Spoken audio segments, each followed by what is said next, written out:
নমস্কার বন্ধুরা, welcome to Sutapa's kitchen. আজকে আমি তোমাদের সম্পূর্ণ ভেজ পুরনো দিনের একটি দারুণ সুন্দর রেসিপি করে দেখাবো। চাল কুমড়ো নারকেলের রেসিপি, খুব মজার রেসিপি, সাথে থেকে সবাই। চাল কুমড়োটাকে সামনে পেছনে একটু কেটে নিয়েছি। এবার আমি একটা পিলার দিয়ে এর খোসাগুলো কিন্তু ছাড়িয়ে নেব।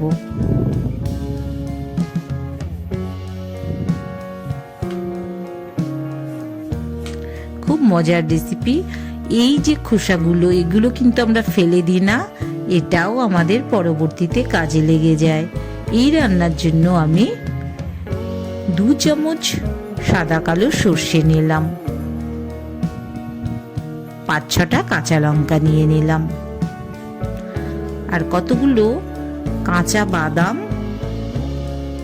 নিয়ে নিলাম। একই সাথে একটু জল দিয়ে আমি একটু পেস্ট করে নেব। পেস্ট করে নিলাম আমি।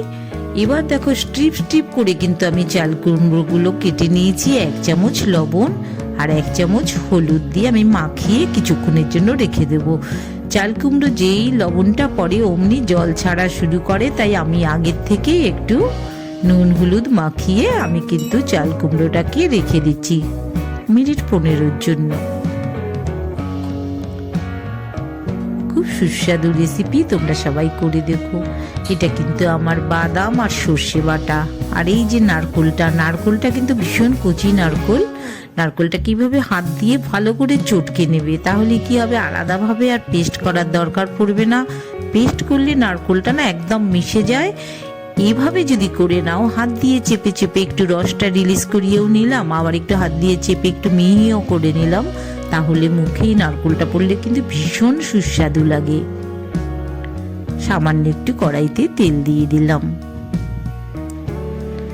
এবার আমি কিন্তু চাল কুমড়ো যেগুলো স্ট্রিপ করে কেটে নিয়েছি, একটু বড় বড় করে চাল কুমড়োটাকে কিন্তু আমি ভেজে নেব খুব ভালো করে। কিন্তু এই হালকা অল্প একটু 1 চামচ তেলেই কিন্তু আমি চাল কুমড়োটা ভালো করে ভেজে নেব।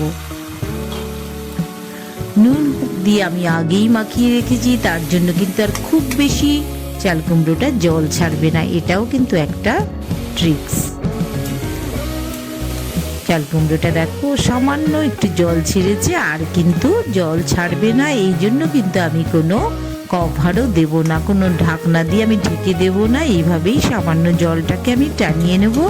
চাল কুমড়োটাকে একটু ভাজা ভাজা করে তুলে নেব। আমার দেখেই বুঝতে পারছো চাল কুমড়ো ভাজাটা কিন্তু আমার হয়ে এসছে।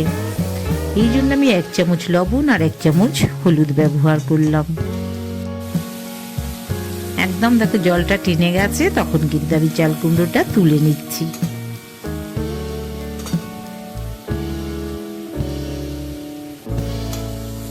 একটা বাটিতে কিন্তু আমি নামিয়ে নিচ্ছি।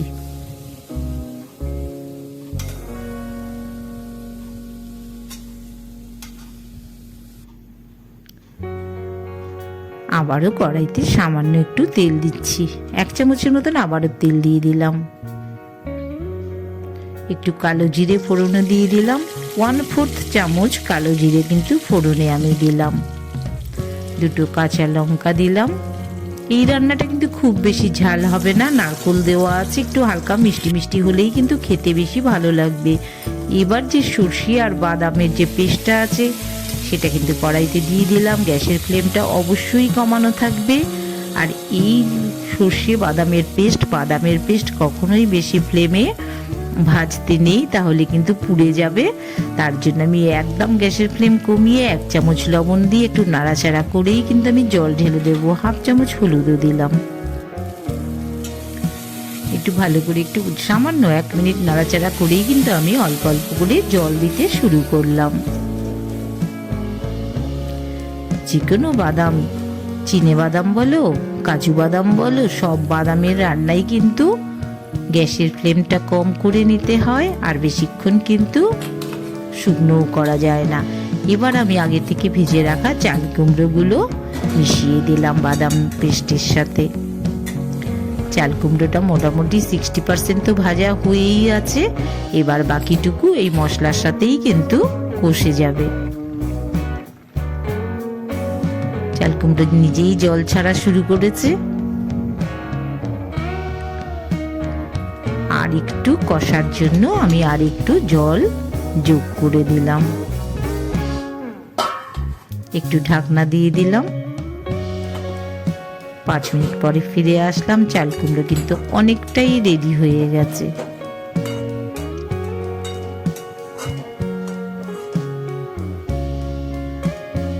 একটু তোমাদের টেস্ট করে দেখিয়ে দিচ্ছি, দেখো একদম কিন্তু আমার নরম হয়ে গেছে চাল কুমড়ো। এবার আমি উপর থেকে এই যে নারকোলটা যেটা পেস্ট করে রেখেছিলাম হাত দিয়ে, সেই নারকোলের পেস্টটা কিন্তু আমি এবার মিশিয়ে দিচ্ছি। 4 চামচ মতন, ছোট চামচের 4 চামচ মতন নারকোল গুঁড়ো আমি উপর থেকে ছড়িয়ে দিলাম। একটু নরম নারকোল হলেতে ভীষণই ভালো লাগে, কিংবা যে কোনো নারকোল হলেই উপর থেকে এভাবে নামানোর কিছুক্ষণ আগে 2-3 মিনিট আগে এভাবে নারকোলটা মিশিয়ে দিতে হবে। ভীষণ টেস্টি রেসিপি। বড় চামচের 1 চামচ চিনি দিয়ে দিলাম। মিষ্টিটা তোমাদের নিজেদের স্বাদ মতন দেবে। এই রান্না কিন্তু খুব বেশি ঝালও হবে না, খুব বেশি, একটু নুনটাও একটু হালকা নুন আর একটু মিষ্টি মিষ্টি হলেই কিন্তু বেশি ভালো লাগবে। একটু গুঁড়ো চিনি আমি দিয়ে দিলাম। আমার কিন্তু রেসিপি রেডি হয়ে এসছে। একটু সামান্য একটু জল জলে থাকবে, একটু পরবর্তীতে তো জলটা একটু টেনেই আসবে। আমার রেসিপিটা দেখো একদম রেডি হয়ে গেছে। আমি একটা সার্ভিং বলে নামিয়ে নিচ্ছি। এইরকম দারুণ দারুণ রেসিপি দেখতে হলে তোমাদের কিন্তু অবশ্যই আমার সাথে থাকতে হবে। সুতাপাস কিচেন এরকম দারুণ মজার রেসিপি দিয়ে রোজই আমি চলে আসছি। এটা আরেকটু ড্রাই হয়ে গেছে, তখন কি সুন্দর দেখতে লাগছে দেখো। ভালো লাগলে অবশ্যই একটা লাইক করে দিও, আর চ্যানেলটাকে অবশ্যই সাবস্ক্রাইব করো। আর তোমরা সবাই একটু শেয়ার করে দিও, তোমাদের বন্ধুদের কাছে পৌঁছে যাবে। আবারও নতুন রেসিপি নিয়ে আমি চলে আসবো। সবাই ভালো থেকো, এনজয় করো। আবার তোমাদের সাথে দেখা হবে বন্ধুরা।